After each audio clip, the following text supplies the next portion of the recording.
Welcome to our R2 read-along series. Welcome, and we're excited to get started with Core Requirement 6 today. And we're going to follow the same format that we have been following so far. Asal is going to be reading the requirements, and then Mike and I are going to be discussing some changes and answering any questions. With that said, let's get started. Hi, everybody. Welcome. Thank you for joining us. Diving into Core Requirement 6, General Principle: to evaluate, sort, and categorize all equipment, components, and materials in accordance with the R2 Equipment Categorization Reference Document to ensure the applicable R2 requirements are followed throughout processing and outbound through the downstream recycling chain. Equipment and components may change categorization through changes of processing. So this is a big change here because previously you didn't have, the provision 6 of the last standard had the language R2 ready for reuse, ready for resale, ready for repair. Now things are categorized according to the REC or the R2 equipment categorization. And as we saw in the tracking throughput section, stuff is categorized when it comes in process, and outbound. So there's stuff that changes categorization depending on what is done, what is being done to that particular piece of equipment, material, or component. And the REC is a new publication, part of this new standard. So explain more about with regards to the REC. So the R2 equipment categorization is a way to categorize the material. The basic idea and concept is to identify focus material containing items, devices with data, and what their functionality or in cosmetic condition is. So it's for testing, for data, and for focus materials. And it goes into much more depth, but that's kind of a quick overview of the things that are covered in the REC. Mm-hmm. Okay, so 6A talks about documentation. An R2 facility shall develop and maintain a documented process to evaluate, sort, and categorize electronic equipment, components, and materials controlled and processed. Is there anything new here? Nothing more than what we already said about the general principle. Okay. Yeah, and I want to just add that really, again, we're going back to this standard being more prescribed to giving us more details as far as what is it that we need to document, right? So before, this is something that we had, right? But the standard didn't say specifically all of these steps that need to be documented and maintained. And so there should be not many changes for you as an already certified R2 recycler to change in order to meet this requirement. However, now this is something that auditors and consultants have to pay very close attention to, because the standard itself does say you have to develop, maintain, and document a process for all of these steps. Therefore, if an organization just assumes that the auditor or the consultant or the organization say, oh yeah, well, this is my way to document and evaluate this. Well, it needs to be a little bit more specific. It really needs to be go back and refer to 6A. Mm-hmm. Right. And there's some requirements with regard to the process, and they are: 1, conform with the hierarchy in Core Requirement 2. Which is the R2 hierarchy, reuse, recover, dispose hierarchy, right? Right. 2, include the applicable categories from the R2 equipment categorization, or maintain a document correlation of existing categories in use to those defined in the REC. to demonstrate the levels of functionality, data sanitization status, and physical condition of the items. So I think this is very straightforward, saying you have to use the rec, so you as if you are an already certified recycler, you don't have to change your categories. You just have to make sure that you have a reference chart that matches your current categories to the categories that are in the rec, and that's be very straightforward, very easy to meet this requirement. Sure, yeah. 3, identify all data storage devices.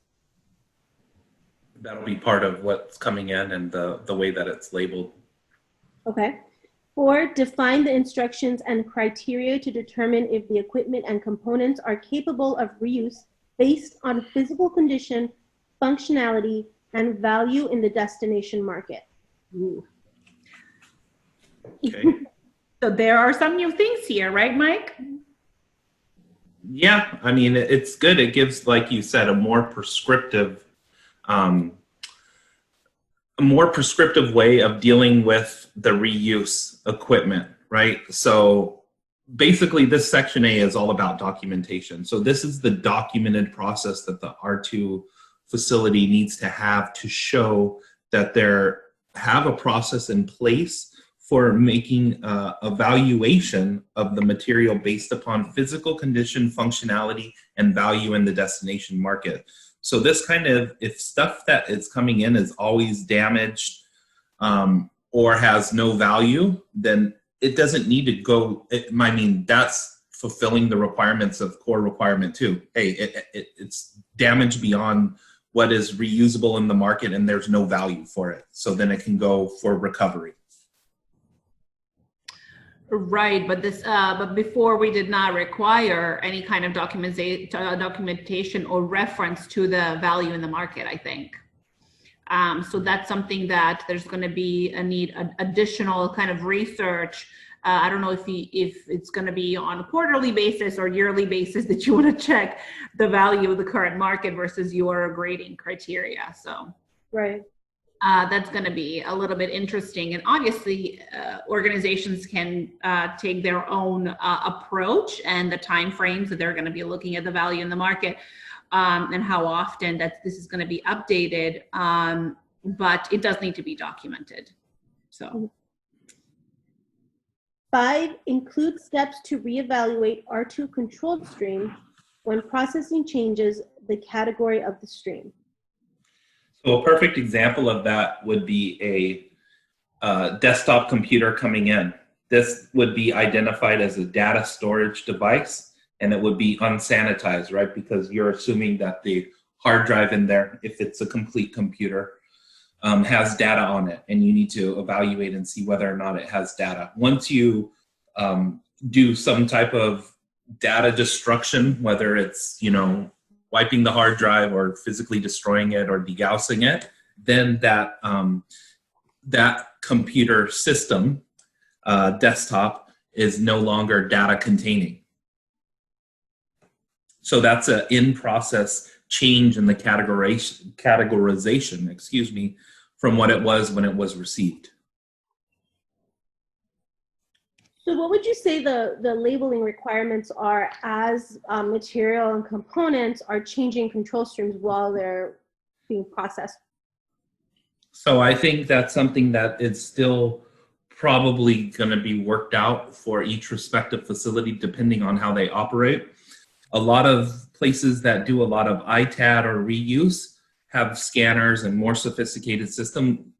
A lot of time, it really depends on the organization and the size of the organization. But some places that are doing mostly processing might have just areas, and they might not have a sophisticated system for like scanning each type of equipment because it's not necessary on the scrap end of scrap side of things.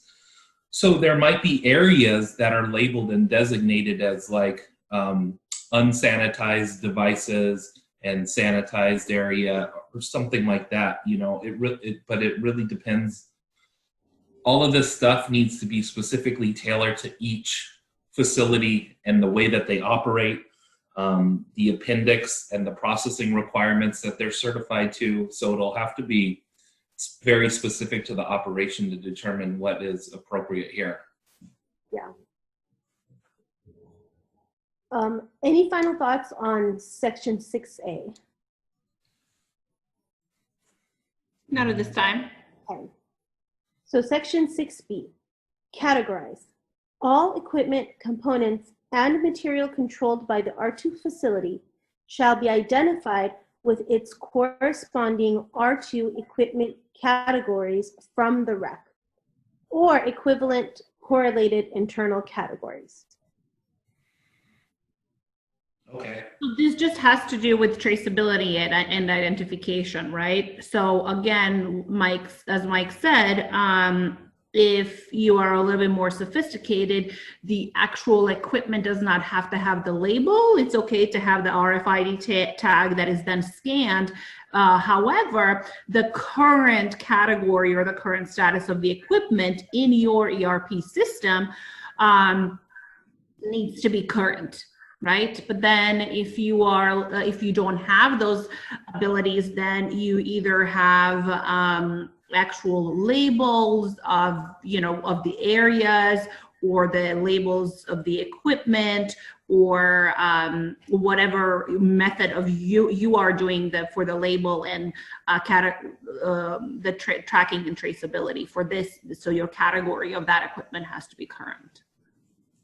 Right, and I just want to point out there is a footer that tells us that the identification need not require physical label on the equipment. Mm-hmm. Yep. It really is based on the way the organization operates, and will have to be tailored to the organization itself, right? Exactly. B2, all equipment, components, and materials shall be managed as an R2 controlled stream that requires further processing in accordance with the R2 requirements, unless. So before we get into the unless, are there any notes on the first part of the requirement? Well, this really talks about the steps in the rec, that it's both for receiving, in process, and outbound, right? Stuff changes. So it's assuming that all equipment, components, and materials have to be managed as controlled streams and require some further processing or categorization in accordance with the R2 requirement, unless there's some things that have been done to it previously. Okay, so let's read the exceptions. So unless A, it has been processed and categorized by another certified R2 facility, in which case the provided rec categorization can be recognized. So a perfect example of that would be like a cell phone refurbisher who only buys like grade A phones from other R2 companies. And then the phones that they're buying have already been data wiped with software, or destruction was performed with software. Mm-hmm. Data sanitization performed with software, and that the cosmetic condition has been identified, like grade A, or whatever the thing is in the rec that's corresponding to good cosmetic, perfect cosmetic condition. Right, and now we're talking about your upstream vendor, which is the person you get material from. Now mm-hmm. we have to collect their R2 certificate as well. Like now we have to have an upstream documentation. I mean, if you just check on the series site, if they're R2 certified and that they're conforming with the rec, that's assuming, I mean, some of this stuff is going to be down the line because the transition period is, going to be, it goes all the way to July 2023. Most facilities will be certified probably prior to the end of 2022, but nevertheless, it's going to take some time. If you're certified to R2v3 and the person you're working with, your upstream is R2 2013, then they're not doing stuff according to the rec yet. So you might be able to show how it corresponds to the rec if you get something from them, they are R2 certified, and they can show that they have performed data destruction and functional test and cosmetic tests, or made a cosmetic grade on the condition of the unit. Okay. The second exception is the material has been processed and categorized by a non-R2 facility, and the R2 facility has implemented a documented evaluation and sampling process to verify the categorization. So this really, I think both A and B talk about what is it that you're purchasing from your upstream, right? So it's like Mike said, if I'm just purchasing grade A or cell phones that are ready to be reused, and if, for example, my invoice, right, from the upstream is going to have a grade, and if it's an R2 upstream, then I can just take that grade that's on the invoice and input it into my system, right, and label it as such. But if I'm not R2, then I'm going to have an internal quality check. And it doesn't have to be 100% quality check. It can be a sampling. So if I buy 10 phones, maybe I'm going to check, you know, 20%, right? But if I get 100 phones, then I'm going to be checking, you know, maybe 20 plus phones to make sure that the grade that is identified or identified on the invoice and or on the bill of lading or the packing list or whatever matches what it is that I'm receiving, right? So I think this all talks about is to minimize the R2 recycler incoming process if they are purchasing grade A or fully functional equipment. Okay. So this third exception is that it can be demonstrated with appropriate test and or verification records to be sanitized and functional. Exactly. And that's very similar to what's being said above in B. You know, you know, if it's a non-R2 facility, you're going to have some way to demonstrate that that's been sanitized and it's functional. And then the fourth exception is that it no longer meets the definition of an R2 controlled stream. So that one would be, you know, further R2 categorization is required for material unless it's no longer meeting the definition of an R2 controlled stream, meaning it's no longer under it would be in the unrestricted streams. And the main thing here is it's probably going to be like a non-focused material, plastic, metal, something like that, that doesn't require further categorization at that point. You've processed, you've dismantled stuff, then you have just metal and plastic. You don't have to follow the rec at that point. Would this be automatically, for example, something that's in original packaging as well? Yeah. Because there's really nothing to evaluate. It's already in original packaging.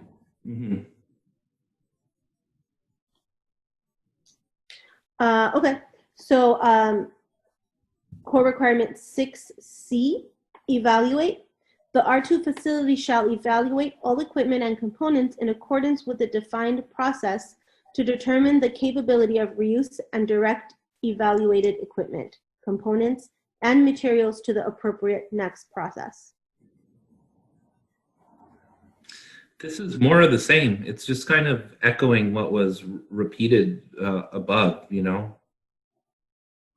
So I think it's just the way that they structured this specific core requirement is you first document, and then your document really needs to talk about these types of categorization methods, and or you need to know that these are the exceptions, and then you're going to evaluate, which you have already documented up above. Right. Just the way that the standard is written, a little bit more broken up. So D, process. D1, all equipment and components shall be evaluated for data, including connected user accounts and services, and identified with the corresponding data sanitization status from the rec. Mm-hmm. Yeah, you have to follow the rec. Right. So, and I think this really, yes, so the rec, obviously it's a very important document here. But also I wanted to mention that this is, again, nothing different than what was required before. It's just a little bit more spelled out as far as what it is that you need to look for. And it's telling you, you really need to evaluate for data and users. So this would be all of the mobile devices, right? So there's no exception. It doesn't matter what your customer is requiring you to do or not requiring you to do. You do need to take this step. Mm-hmm. Right. 2, all equipment and components that may contain data shall be secured and controlled to prevent unintended access or theft of data until processed in accordance with Core Requirement 7 for data security. So under Provision 8, data destruction of the 2013 version of the standard, there was a section discussing appropriate security measures shall be in place. This is just really expanding on it, and it expands. It says all stuff that may contain data. So it kind of broadens the scope there a little bit more. And is more prescriptive in unintended access or theft of data. So it's just spelling things out more, very prescriptive. Yeah, but it doesn't seem like it's heightening the requirements that kind of were already in place for an R2. Yes, exactly. Okay. So section D3, an R2 facility shall not reuse, sell, or donate equipment or components prohibited by written and binding commercial agreements with those from whom the equipment or components were received. Equipment and components not allowed to be sold or donated for reuse shall conform to Core Requirement 7 for data security and Appendix E materials recovery. So that first sentence is something that was in Provision 6 before. So that's nothing new, and that still is, in place there. So if they can't be sold or donated for reuse, then you have to also make sure that data destruction or data sanitization is performed and that materials recovery. Mm-hmm. Yeah. Section 4, equipment or components that are evaluated and determined to be capable of reuse shall be A, identified with unique identifier for each piece of whole equipment, or grouped in batches and assigned a unique batch identifier for non-sterilized equipment or components. So go ahead, Maya. No, I think I just wanted to say, again, this is nothing new, but it's very, very new in the sense that the standard itself is now prescribing you, telling you what is it that you need to assign unique numbers to, right? Mm-hmm. So before, larger recyclers or those that have the capabilities it's feasible for them financially to assign unique numbers by piece and by pallet and track in the ERP. You guys are already doing this, right? But smaller recyclers that might be a little bit harder to implement. However, if you're dealing with mobile devices or the computers or whatever, you may already be identifying this just by the serial number, right? And you're going to have Excel sheets where you're tracking this information and or pallets and assigned the areas. So again, as much as this is very brand new in terms of the business process that most recyclers, whether they're certified or not, they do have it in place. It's just, again, tying the business process that's in place to this specific requirement here. That's what I have seen throughout my career in working in and with the recycling industry. Mike, what do you think? Yeah, I think this is nothing that's going to be that difficult for people who are already doing reuse. For cell phones, for instance, people will identify it by like the IMEI number or something like that, or, you know, serial number for other type of equipment. So it's nothing really new. Again, it's just specifically the standard calling it out. So that's why if you don't already have some type of documentation or process, both process and documentation in place for dealing with this type of stuff, then that's how the R2 standard is going to be different than before. Yeah. 4B, tested, refurbished, and or repaired internally according to Appendix C, test and repair. So this is an example of, if you're doing testing, you have to also conform to the Appendix C, which is the process requirement in Section 2 for test and repair. Mm-hmm. Or C, transferred to a downstream vendor qualified in accordance with Appendix A, Downstream Recycling Chain for testing, repair, and refurbishing. So that's kind of like the R2 ready for repair portion of provision 6. So if you're sending it downstream, you also have to make sure that the downstream recycling chain, and now in Appendix A, it's dealing with both people who are capable of repair, refurbishing, as well as materials recovery. Or D, process in accordance with Appendix D, specialty electronics reuse.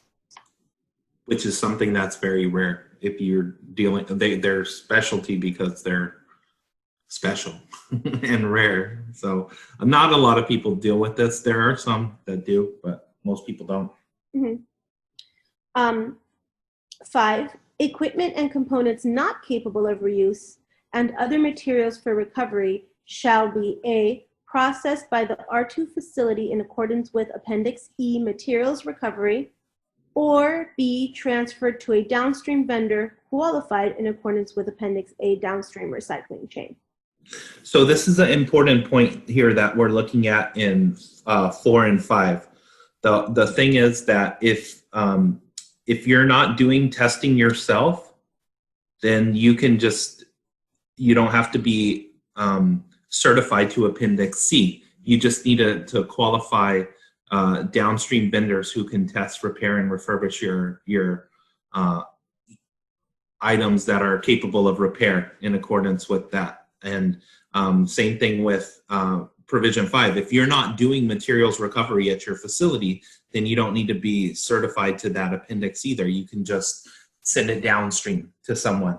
So a lot of these places can, you can choose what and really focus on what your sector specific kind of expertise is and go with either reuse, recovery, and a recovery facility might not get a lot of material that is capable of reuse, either based upon the physical condition of it, or the value in the downstream in the market. Yeah.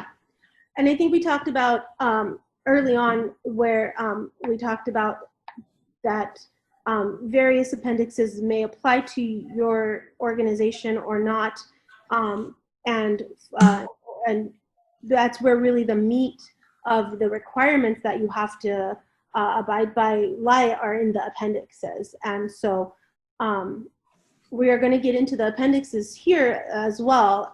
So be sure to check that out. If that applies to you, that's probably a very important portion of your certification. Any closing thoughts on that section before we move on to outputs? No. So outputs. 1, any equipment or components evaluated and determined to be an unrestricted stream as defined in the rec shall A, be clearly identified and managed separately from R2 controlled streams. I think a good example would be like new equipment versus used equipment here. Like unrestricted stream would be like new product, right? So that shouldn't be commingled with like used electronics. Mm-hmm. B, have demonstrated justification for the unrestricted classification. Okay, so that's the same thing, like, yeah. It's not a focused material, it's plastic, it doesn't contain focused materials, it's not an electronic equipment, you know, it's new equipment, or it's going for one of those planned return things. Okay. There's a bunch of categories there. And C, have adequate records maintained tracking the type of stream, any reason for return, and evidence of all transfers. Again, records, right? So you just have to make sure that you're tracking and tracing all of this. This is kind of just reiterating, do this and make sure you record it. Make sure you have a record for it. So any way that you want to record it, you just have to make sure it is recorded, whether it's in your ERP system or any, Excel sheets and tracking throughput, mass balance, whatever it is. E2, prior to transferring functioning products, an R2 facility shall identify and disclose the appropriate REC or equivalent correlated internal categories for functioning product, data sanitization status, and either the cosmetic condition or provide other detailed description of the cosmetic condition of the equipment or components to the buyer. This is not new, it's just changing the wording, now you're divulging. Before, under provision 6, you would divulge, like the cosmetic condition as well as like the functionality of the product. You're also including the data sanitization status here, so that's a little bit different, but other than that, it's all stuff that R2 recyclers will have in place at this time if they are certified to R2 2013. It's just tweaking it slightly. Mm-hmm. And then 2B, reference the unique identifiers in commercial sales and shipping records. Okay, yeah, again, this is nothing new, like Mike said.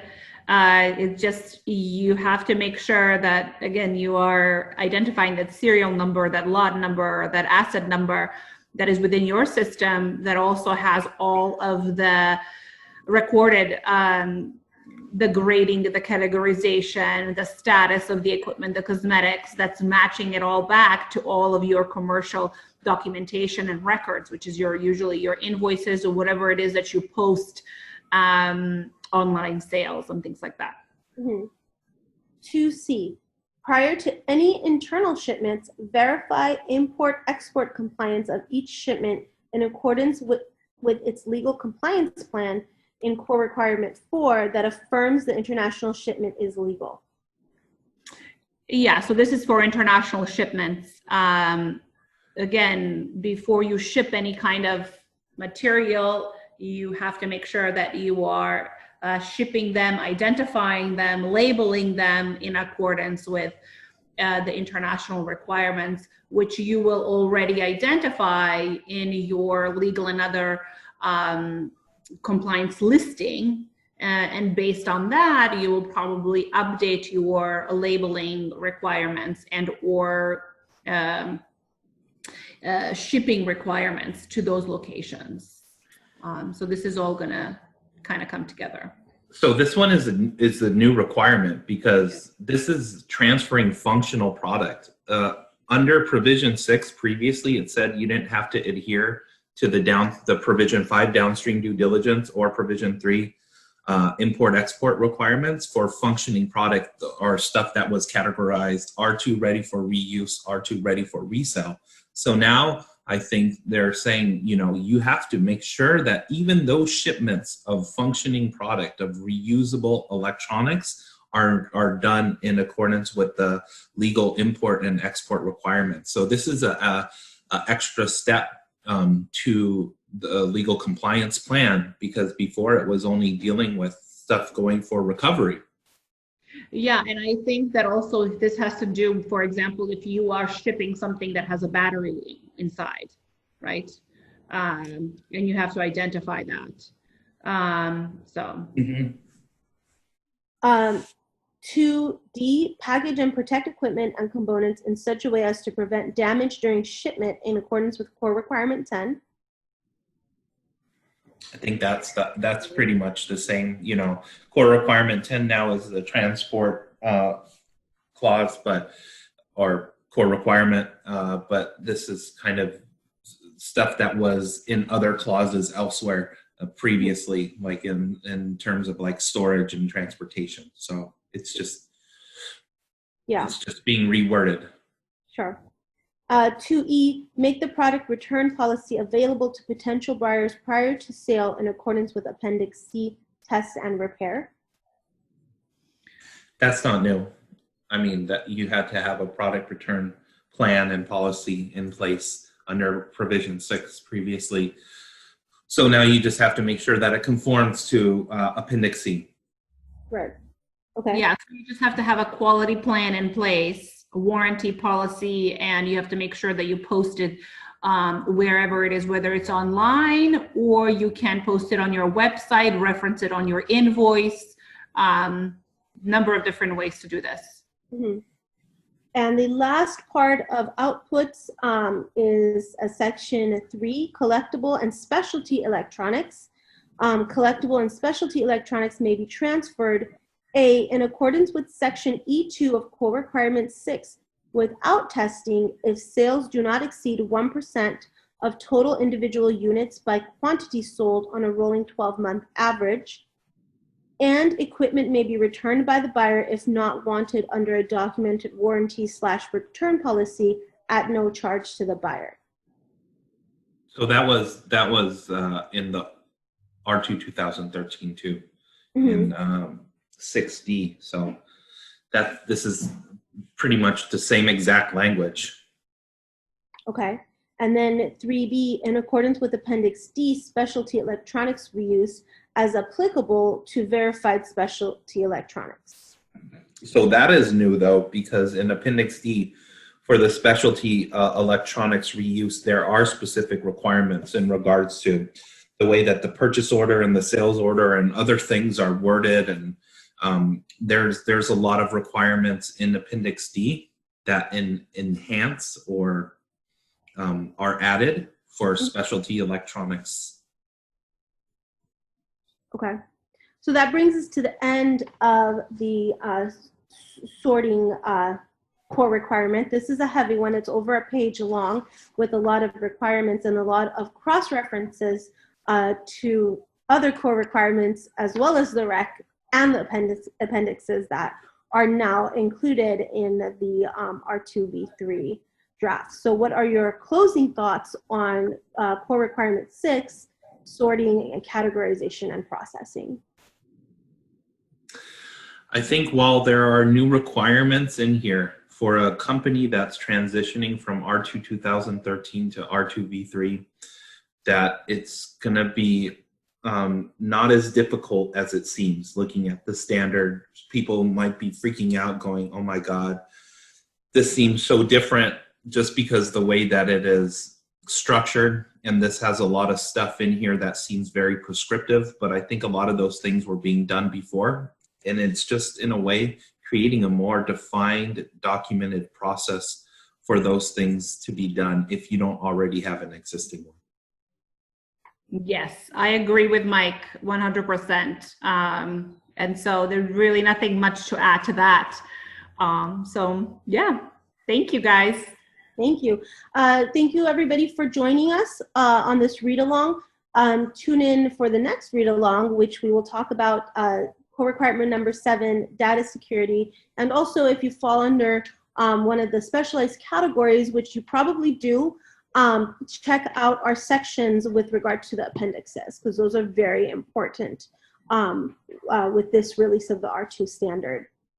Yes, we will be coming out with those as well. So I look forward to seeing you again soon. Thank you, everybody.